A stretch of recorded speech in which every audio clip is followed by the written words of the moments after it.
विजय बाबू कि कभी नीतीश कुमार जी को जरूरत पड़ेगी तो हम लोग साथ होंगे।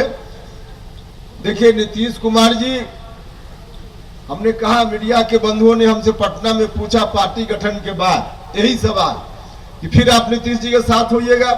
हमने कहा कि इस जीवन में राजनीतिक रूप से नीतीश कुमार जी के साथ उपेंद्र कुशवाहा नहीं होगा, लेकिन कभी व्यक्तिगत रूप से वो बीमार पड़ जाए, भगवान न करे कि बीमार पड़े, लेकिन यह तो प्रकृति की का मामला होता है, कोई बीमार पड़े ना पड़े अपने हाथ की चीज तो है नहीं। लेकिन कभी वैसी नौबत आ जाए तो उपेंद्र कुशवाहा अपना खून देने के लिए सबसे अगली पंक्ति में खड़ा है।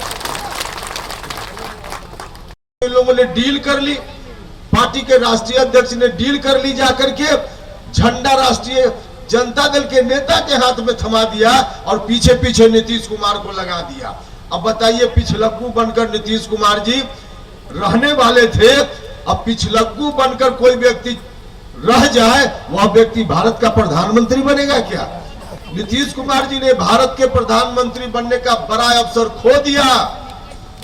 जनता दल यूनाइटेड तो उनकी अपनी पार्टी है, आज वही पार्टी बर्बाद होने की स्थिति में है। अपना ही अगर आधार खत्म है, अपने घर में किसी के घर में अगर थोड़ा अन्न हो तो बगल वाला उधार पैंचा भी देता है, लेकिन आपके घर का खजाना खाली हो तो बैंक वाला लोन भी नहीं देगा। तो जनता दल यूनाइटेड अगर मजबूत होता, हम सब लोग मिलकर नंबर 1 की पार्टी उसको बना लेते, तो नीतीश जी को हम लोग भारत के प्रधानमंत्री के रूप में आगे प्रोजेक्ट कर सकते थे। लेकिन नीतीश जी ने खुद ही ऐसा किया कि पूरा खजाना ही जेडीयू का खाली हो गया। आज की तारीख में प्रधानमंत्री बनने का पूरा अवसर इन्होंने खो दिया है, कोई मामला ही नहीं बच गया। अब तो कैसे जनता दल यूनाइटेड का अस्तित्व बचा ले, इस बात का संकट इनके सामने। और संकट क्या है, इन लोगों ने जो मिलकर डील कर ली है, उसी डील के चलते हमको परेशानी हुई। शुरुआत में तो पार्टी जब बर्बाद होने लगी तो हमने नीतीश जी से हाथ जोड़कर प्रार्थना किया, एक बार नहीं कई बार पार्टी की मीटिंग में जाकर के हमने अपनी बात रखी। हमने कहा कि नीतीश जी, पार्टी बर्बाद हो रही है, आप अपना कदम को थोड़ा बदलिए, जिस ओर आप बढ़ते जा रहे हैं ठीक नहीं है।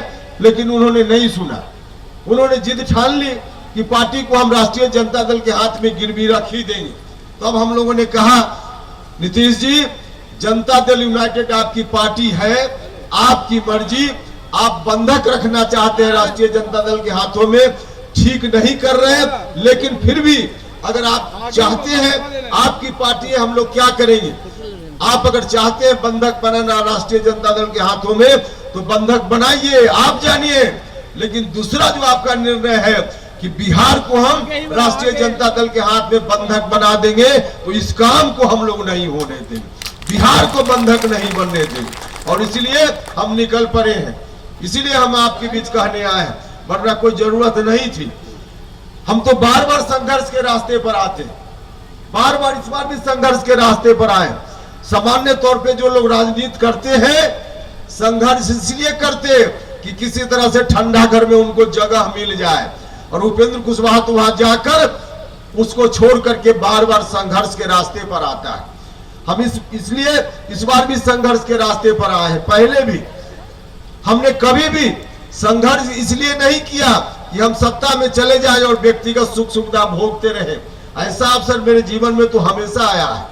हम इस बार भी चाहते तो आराम का जीवन व्यतीत कर सकते थे, अभी क्या जरूरत थी रोड पर घूमने की, आराम से रह सकते थे ठंडा घर में। लेकिन राजनीति में जो ठंडा घर आदमी को मिलता है, उसका इस्तेमाल सिर्फ अपने लिए करना संभव हो, सिर्फ अपनी सुख सुविधा के लिए करना संभव हो, जनता के लिए कुछ नहीं हो, तो उस तरह के ठंडा घर को, उस तरह के पद को लात मार देना चाहिए, त्याग देने का काम करना चाहिए। हमने अपने पूर्वजों से ही